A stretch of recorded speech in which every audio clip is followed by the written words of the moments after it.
The morning sun cast golden rays across the sprawling fields of Harmony Acres Farm, where Maya Chen knelt between rows of tomatoes, her dark hands gentle against the green vines. At 32, she carried herself with quiet strength, her movements precise and purposeful. The organic farm she'd built from nothing over 3 years had become her sanctuary, a place where she and her 8-year-old son Jake could find peace. "Mama, the chickens are being silly again." Jake's laughter echoed from the coop, his small frame bouncing with excitement as he scattered feed. His gap-toothed grin reminded Maya why she'd chosen this life, far from the chaos she'd left behind. "They're just happy to see you, baby," Maya called back, wiping sweat from her brow. The farm wasn't much to look at, but it was theirs. Every vegetable, every flower, every fence post represented freedom from a past she rarely spoke about. The sound of engines roaring up the dirt road shattered the morning calm. 3 pickup trucks kicked up clouds of dust as they pulled into her driveway, music blasting from open windows.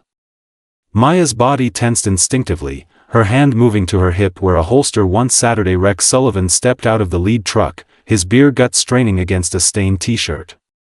Behind him, 4 other men emerged, their faces twisted with ugly grins. Maya had seen Rex around town, knew his reputation for causing trouble, especially for folks who looked like her. Well, Rex drawled, spitting tobacco juice near her tomatoes. "Heard we got ourselves a new neighbor. Real fancy setup you got here, girl." Maya stood slowly, her 5'6" frame seeming to grow taller.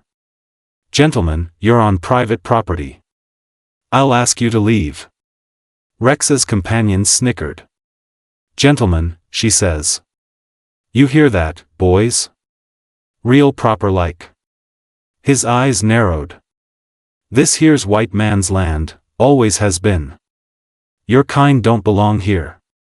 Jake appeared at Maya's side, pressing close to her leg. She placed a protective hand on his shoulder, feeling him tremble slightly. Her jaw tightened, but her voice remained steady. "This is my land. I have the deed to prove it." "Deeds can change hands," Rex said, stepping closer. "Accidents happen. Fires start. People move on." Maya's eyes hardened, something cold and dangerous flickering beneath the surface. For just a moment, Rex saw something that made him step back. Then Maya's expression softened as she looked down at Jake. "Time to go inside, baby," she said quietly. As they walked toward the house, she made mental notes of every face, every license plate, every weapon visible in the trucks. Old habits died hard. The harassment began the next morning. Maya found her fence cut in 3 places, letting her goats wander onto the main road. 2 days later, someone had dumped motor oil across her vegetable garden, killing a week's worth of crops. Each incident escalated, each message became clearer: leave, or face the consequences. "Sheriff Harris, this is the 4th time I've called," Maya said into her phone, watching Jake play in the yard while keeping one eye on the tree line. "They slashed my irrigation hoses last night. My son is scared to sleep in his own bed." "Now Maya, I understand your frustration," Sheriff Harris replied, his tone dismissive. "But without witnesses, there's not much I can do. Boys will be boys, you know. Maybe you should consider Rex's offer to buy you out." Maya's grip tightened on the phone. "His offer was half what this land is worth, and you know it." She hung up before saying something she'd regret. That evening, as Maya tucked Jake into bed, headlights swept across their windows. She moved to the window, counting 5 vehicles this time. Her pulse remained steady, muscle memory kicking in from years of training. "Stay in your room, baby. Lock the door." Rex and his crew had grown bolder, stepping onto her porch with baseball bats and crowbars.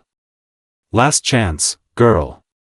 Take the money and go back where you came from." Maya stepped outside, her movements fluid and controlled.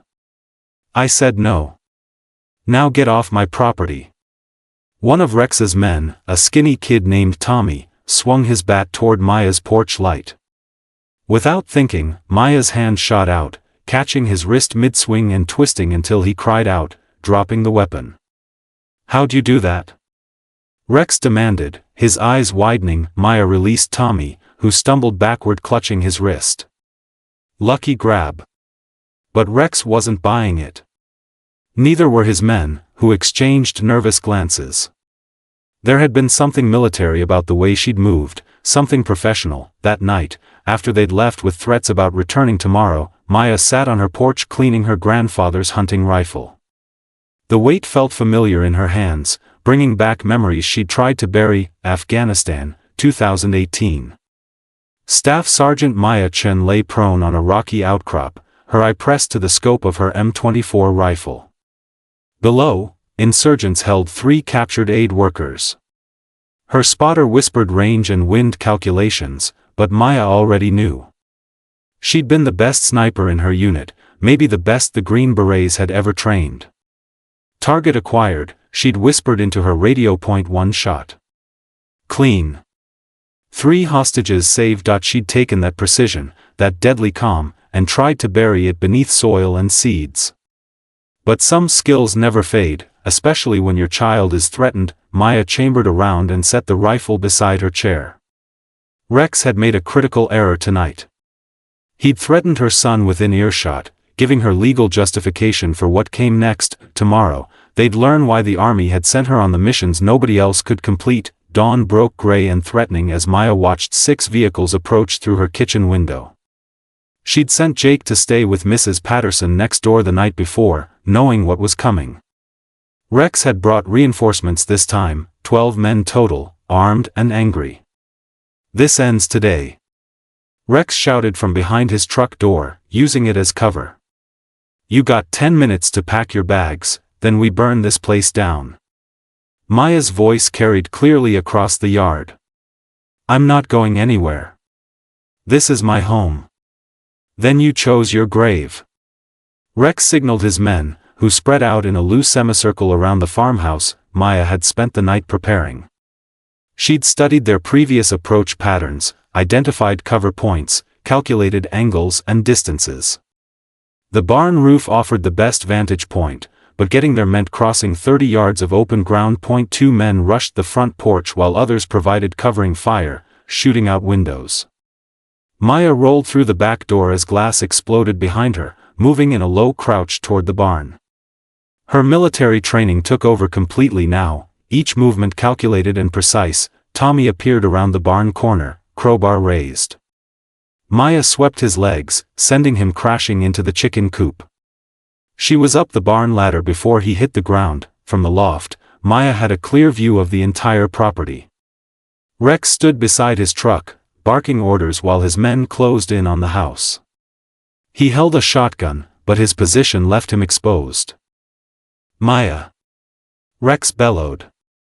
"Come out now, or we torch everything." She lined up her shot through the scope, breathing steady and slow.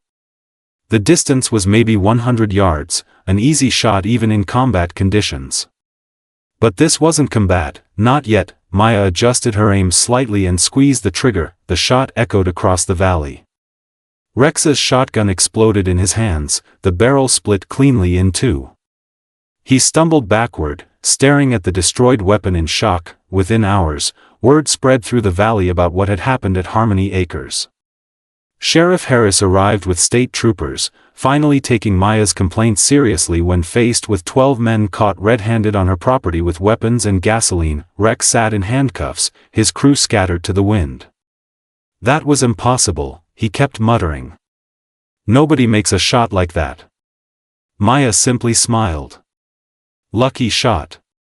By evening, neighbors Maya had never met began arriving with casseroles and offers of help. Tom Bradley, who owned the adjacent farm, shook her hand firmly. "Should have come by sooner. That took real courage, standing up to Rex like that." "My daughter wants to learn about organic farming," said Maria Santos, a local teacher. "Would you consider taking on apprentices?" Within a week, Maya's phone rang constantly with orders for her vegetables and requests for farming advice. The local farmers market offered her a premium stall location. 3 families volunteered to help repair the damage Rex's crew had caused. Jake ran through the repaired fields, chasing butterflies while Maya watched from the porch. Her rifle remained nearby, but peace felt possible again. She'd found her place in this community, earned through strength and defended with skill. The farm would thrive. Her son would grow up safe. Sometimes, standing your ground meant everything.